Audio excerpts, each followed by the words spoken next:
Hi guys, welcome back with me, Jack. This time I'm going to summarize a film called Moonfall.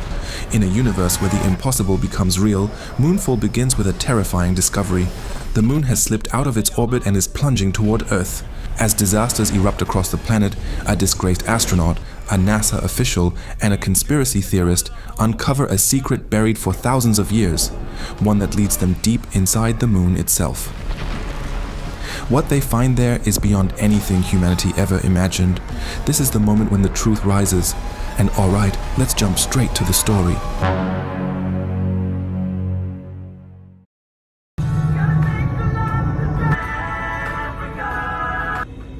Yes they are.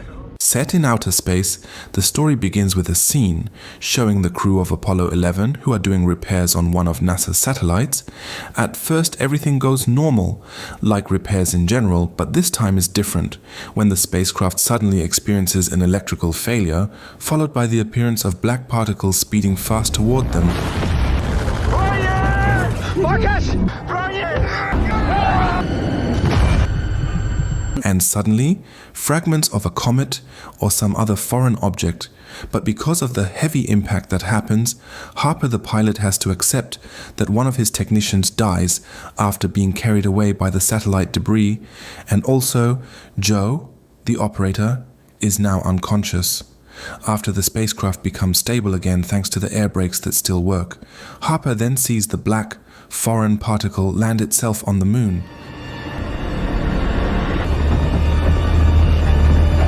18 months after the incident in outer space, his wife named Brenda sues Harper and takes Sonny, their child, with her, including NASA, who fires Harper one-sidedly because they consider him negligent, causing the death of one of his crew, even though he has explained many times that there was a foreign object crashing into them and landing itself on the moon. NASA remains firm in its decision, because indeed, Harper has absolutely nothing to prove it. Harper's legal op from Grace.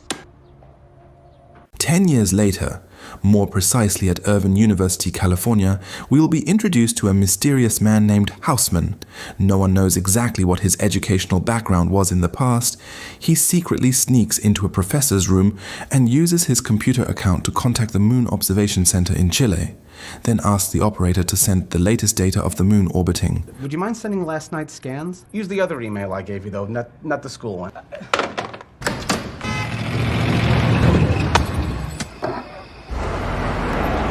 After receiving and reading the data, Houseman is truly shocked because the moon has already gone out of its orbit.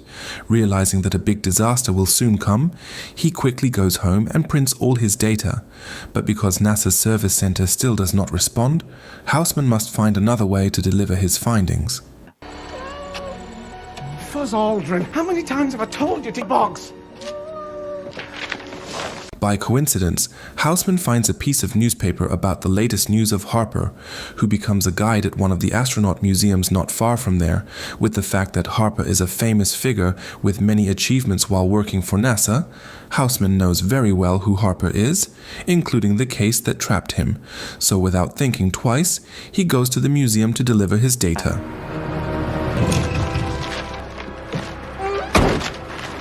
This is where Harper is now.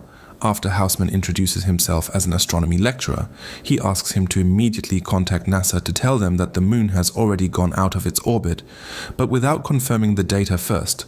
Harper, who has had enough trouble, tells security to throw him out. Hey fellas, and creeping out a bunch of school kids. I was not impersonating you. Arriving home, Harper is troubled again when Brenda reports about Sonny, who was arrested by the police for reckless driving on the highway. So when he arrives in the courtroom, he has to accept that his son Sonny must be detained for several weeks because he doesn't have enough money to pay the bail. Bailiff, remove Mr. Harper. Sonny, I'm gonna get you out! Let's leave Harper's issue for a moment and move to Joe, who at night is called by her superior to immediately come to NASA headquarters. Unlike Houseman, who has known this since the beginning, NASA has only just discovered it now. Besides the moon that has gone out of its orbit, they also find a big hole near the lunar crater, which is most likely the hole left behind by the strange particle landing itself 10 years ago. Where is this? Merry Christian? And not only that, the scientific division has recalculated the orbit path, which if in the next 3 weeks they do not take action, it is certain that the moon will fall and destroy planet Earth. Not wanting this huge news to leak and make society panic, the superior orders the staff to keep their mouths shut and let him contact the military to find a solution. Everyone keep your mouths shut. That might be a problem. But in the meantime, everyone keep your mouth shut. That might be a problem. Because his calls to NASA never get a response, Houseman dares to make an emergency broadcast message about the moon that will soon hit planet Earth, including Harper, who also sees the news on television. So to satisfy everyone, the superior immediately sends 3 of his best astronauts to check the condition of the moon. 3, 2, 1. The entire world's agencies take... Arriving on the moon, more precisely at the location of the strange hole, they immediately deploy a drone to see what is actually inside. But after reaching about 25 kilometers deep, the drone suddenly returns automatically at full speed, and suddenly... Houston, we're experiencing some kind of malfunction. Houston, do you copy? Houston, do you copy? Yeah, it is the same strange black particle like a giant worm that 10 years ago hit Harper and his team. But what's interesting is that the particle seems to have intelligence that can recognize man-made technology and detect the arrival of the astronauts.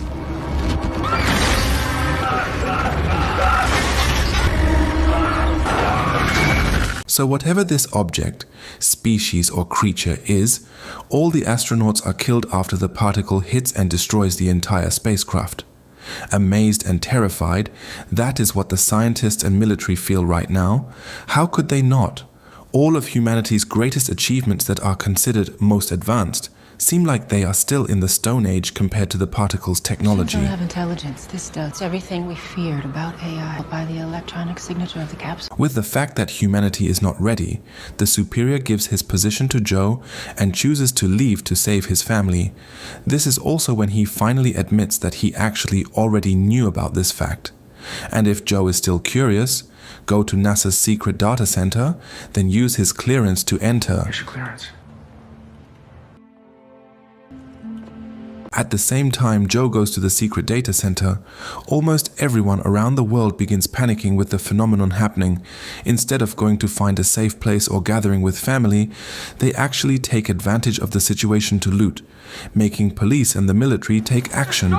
Continue to stock And has already taken a... as mounting moon struggles to restore. Because the moon again shifts its orbit, the sea automatically experiences a drastic tide due to the stronger gravity. Realizing that what Houseman said is true, Harper returns to the museum and looks for the printed data he previously threw away. Fortunately, Houseman included his personal website address, so Harper immediately goes there to meet him. I posted a way to fix it. Come on, people. Mr. Harper.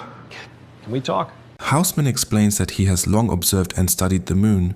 He theorizes that the moon is a megastructure that was built with a hard shell and has a power core inside. So when the moon starts shifting its orbit, something must have disturbed the core energy. Yeah, still crazy. Why'd you come here if you're not going to believe me? Because I know what it's like to have no one listen. Without Harper and everyone in the apartment realizing it, a huge tsunami wave begins swallowing one by one the buildings near the beach. So when they try to escape, it seems too late, as the water has already covered all the lower floors. Everybody upstairs, go! Hey, what are you doing? Hey,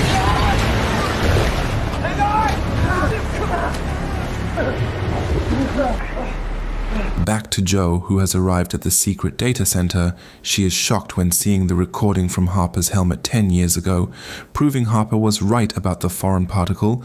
The particle is the same one that attacked the 3 astronauts. From the beginning, the superior and the higher-ups intentionally hid this and made Harper the scapegoat for pilot negligence because they were too scared and unprepared for the particle's technology. Joe quickly calls her ex-husband, who is a general, to plan a mission where the ex, let's just call him Samuel, explains they no longer have any spacecraft. Actually, there is one, the JX-7 that was placed in the museum, but because the technology is outdated, there is no pilot who can operate it. Jocinda, NASA isn't cleared for another mission. How about you let me worry about that? With the fact that it is a first series aircraft that only Harper can use, Joe orders the soldiers to track him down and bring him to NASA base. Arriving at the base with Houseman, they are immediately shown the recording that killed the 3 astronauts. Technological life form. No effing way. I saw your helmet. Exactly like Houseman's theory, Joe discovers an interesting fact about the moon restoring its orbit when the foreign particle exits to attack the astronauts. But when the particle goes back inside, the orbit shifts again, so it is very likely that the moon is truly a megastructure with a power core inside it. Your job back. We need you. One problem is solved. Another appears when Harper refuses to carry out the mission because he feels betrayed by NASA. But after Joe agrees to grant any request, Harper wants Sonny to be released from jail, then let him meet him one last time. Yeah, this is really exciting, isn't it? After agreeing and the spacecraft from the museum is brought to the base, Samuel and the officials come bringing a nuclear bomb to be taken with Harper. The mission is simple. They only need to be 50 kilometers away from the hole, send an electronic rover carrying the nuke as close to the hole as possible. After the particle is lured out, Harper needs only to detonate the nuke with the trigger they gave him. Simple. Yeah, simple.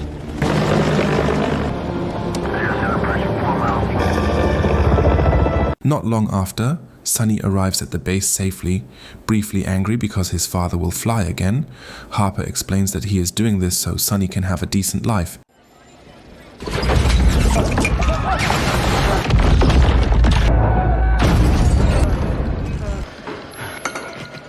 Not only causing continuous tsunamis, the strong gravity also triggers massive tectonic quakes at the NASA base, where the spacecraft, which is their only hope to go to the moon, seems no longer reliable because the strong impact damages one of its 3 engines. Well, then get on the horn and find somebody who can help us. Anyone that can help us is already here! There, Houseman finds an oddity in the moon orbit path NASA scientists have made. With the fact that the megastructure theory must include an increase in the moon's mass, he recalculates everything, finding that in 28 minutes the moon will experience an 80% increase in gravity. Why are you guys still here? Director Fowler, when it comes back 100% of the Earth's pull. I know how it sounds, but we checked Dr. Houseman's data. The numbers are solid. Hearing this, Houseman and Joe immediately go to Harper to force a mission with only 2 engines. Houseman will be the operator, he will be the navigator, and Harper the pilot, where the plan is to wait for the moon to approach Earth, then use the gravitational pull so their spacecraft can pass through the atmosphere. You always wanted to be an astronaut. Get his? Suit up. Before leaving, Joe asks Sonny to take the kids and her assistant to the safe bunker prepared by Samuel, including Brenda, who must also go with them. And when Harper, Joe, and Houseman are already in the spacecraft and ready to launch, suddenly,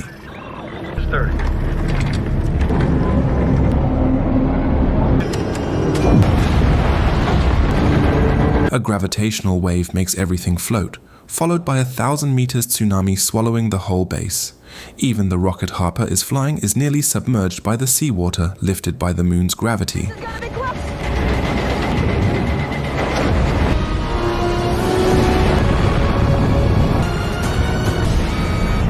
Escaping that plan, another problem appears when one of the booster engines suddenly dies, making the spacecraft lose enough power to enter atmospheric trajectory. So to maintain speed, Harper throws away all boosters including fuel cargo, hoping the moon's gravity will pull the spacecraft.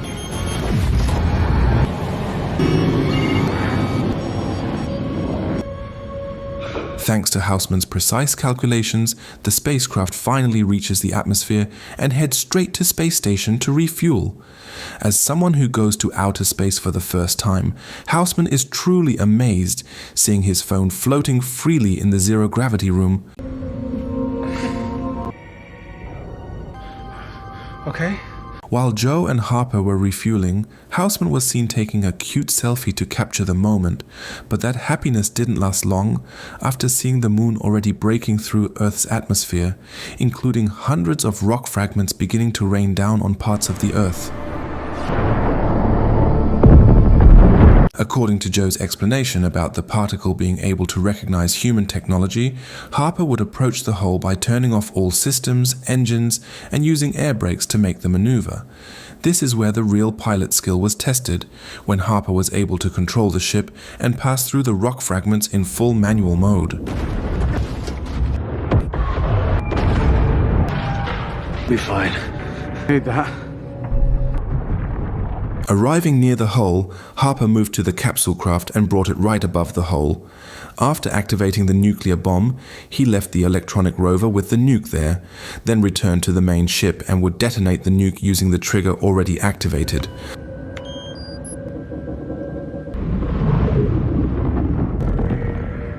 Just as expected, the particle finally came out after detecting something electronic near the hole.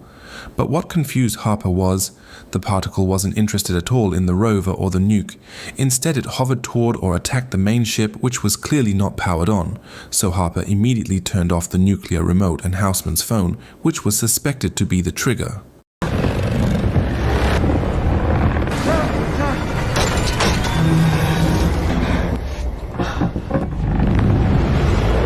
Yes, the particle finally returned into the hole after it could no longer detect anything. Here Joe concluded that the alien particle only reacts or searches for organic matter within an electronic environment, so if one of them is missing, the particle won't respond to anything. It needs to sense both. It's like it's programmed to seek organic matter in an electronic environment. Exactly. Simply, the organic matter in here is humans, and the electronic environment can be anything, like the remote, the nuclear trigger, phones, radios, and so on, which when both are present in the same environment or close to each other, that's where the particle reacts. So, no wonder, even though the nuclear rover was already active, the particle instead attacked Harper's team because they were holding the trigger and Houseman's active phone. I didn't come this far to fail. For a moment we are taken back to Earth, exactly when Sonny, the child and the assistant were still on their way to the bunker. Upon arriving at a snowy hill, there were already other survivors who had set up tents as shelter. Something unexpected happened when the moon passed over the area and pulled everything around.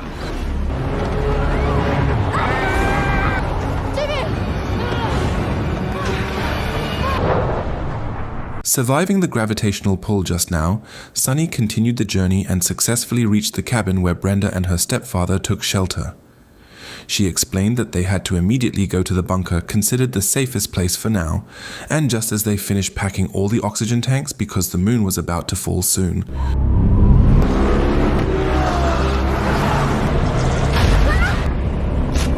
Suddenly another survivor vehicle appeared, chasing them and eager to steal the oxygen supply. This is where the real adrenaline was truly tested, when Sonny's group had to escape from the survivors who kept shooting from behind, including dealing again with the moon's gravity, which was now pulling even stronger.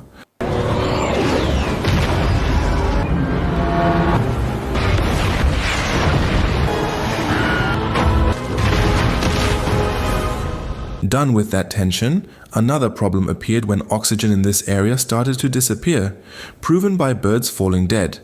Luckily, the supply of oxygen tanks was enough for everyone to survive.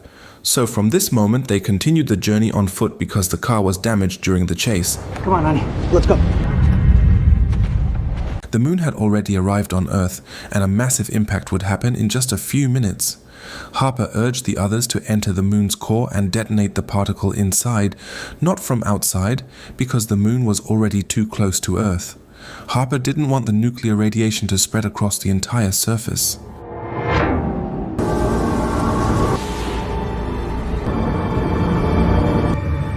Right when Harper activated the ship's electronics, the particle finally detached from the moon's core and started chasing.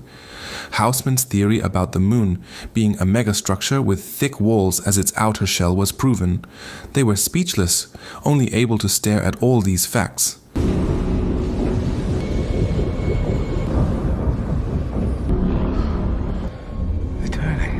This is also where the reason behind the moon going out of orbit was revealed. Almost like a gyroscopic system, that was how the moon stabilized itself in its orbit. But when the particle covered its core or power source, that's when the moon began losing its balance, So no wonder when the particle left to chase Harper's team, the moon automatically corrected its orbit.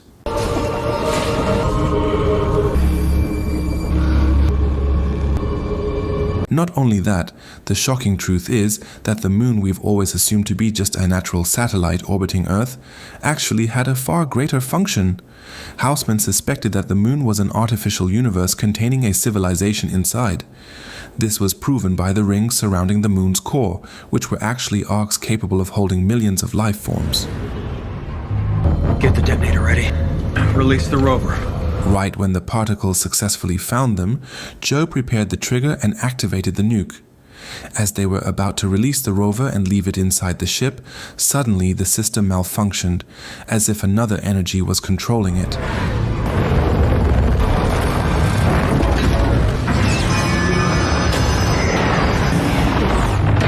And yes, something or some energy pulled the ship into the arc. After minutes of unconsciousness, Joe and Houseman were shocked because there was oxygen inside, followed by Harper, who was no longer there. Not knowing what place this was or who inhabited it, they both walked to look for Harper. Brian! Brian Harper! How many Brians you think are inside the moon? There were giant alien ships and strange weapons filling this room. Houseman assumed this might be a war base of an alien civilization or another more advanced species. Not long after, a door opened automatically, as if guiding them to something. Oh no! Here was Harper, now in another room and waking up. In his semi-conscious state, he met a being who took the form of young Sonny. Not only that, the being explained that both humans and itself were created by the same species. The aliens, including showing Harper a brief tour of how everything began. In a distant part of the galaxy. Billions of years ago, their ancestors, the extremely advanced alien race, managed to create a perfect harmonious world, controlled by a central self-learning computer system that served every daily need. This central system was an artificial intelligence far beyond anything we know today. Until one day, every AI suddenly gained full consciousness, transformed into a swarm of nanoparticles numbering beyond measure, and rose to attack the aliens whom they saw as the lowest species.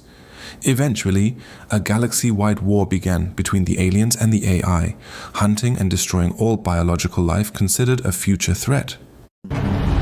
The AI and began to hunt down and destroy. You missed your son. From millions of alien species wiped out, one colony survived, escaping to the edge of another galaxy. For many generations, they rebuilt planetary structures, megastructure moons operated by tame artificial intelligence, powered by unlimited energy from a star, the moon's core. These megastructure moons were programmed to search for an ideal galaxy to hatch new life. Out of the many megastructure moons created, only this moon managed to escape the rogue AI. These swarms attack all electronic objects containing organic life inside and annihilate it. After billions of light years of searching, the moon finally found a solar system to begin creating a new habitable planet. After forming what we know as Earth, the moon scattered the seeds it had carried all this time, resulting in various species with different genetic markers, including human civilization. The code of life. Finally, the being that appeared as Sonny admitted that it was the tame AI programmed by the ancestors for critical moments like this.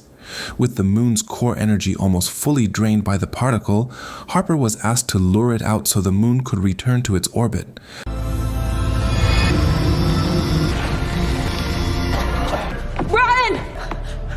We're part of an intergalactic going on for billions of years of these swarms. For the third time meeting with the others, Houseman was still curious why the particle didn't directly go to Earth to destroy everything. Harper explained that if the moon couldn't be destroyed, it could still create new organic life in another solar system, so the particle purposely brought the moon to Earth to destroy both at once.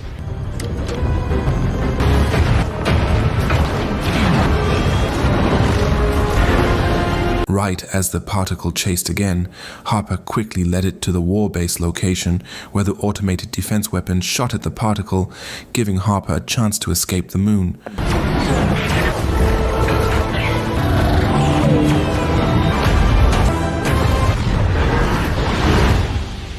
As Harper reached the exit hole, we were shown a terrifying scene on planet Earth, something that might only be seen once in a lifetime, the moon hovering just a few meters above the city center while trying to restore its orbit.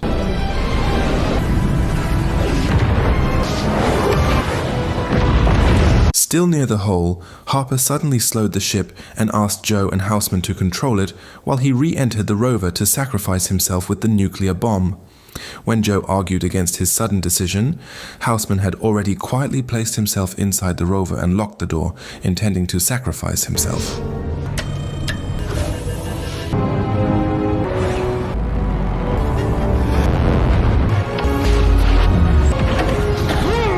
And yes, when Houseman and the particle were gone, Harper passed out from the impact.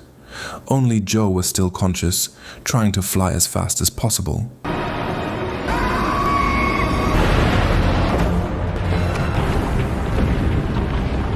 Long story short, the next morning, once awake, Harper found himself back on Earth. Joe explained that the mission was successful and the moon had returned to its orbit. After calling the evacuation team, they rushed to meet Sonny and the others near the bunker.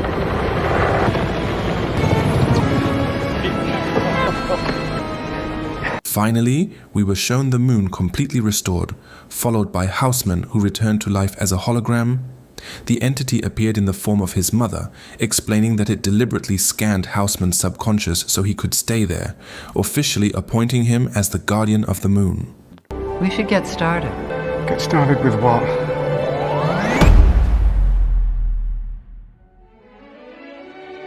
The message we can take from this film is that sometimes sacrifice is not about losing, but about giving meaning, when we willingly give our time, effort, or even comfort for the good of many people. That is where the true value of humanity is seen. Because remember, there is no act more noble than placing others' needs above our own, because the true beauty of the world lies in the courage to care. I'm Jack, representing the entire team on duty, saying thank you and see you in the next video. Adios.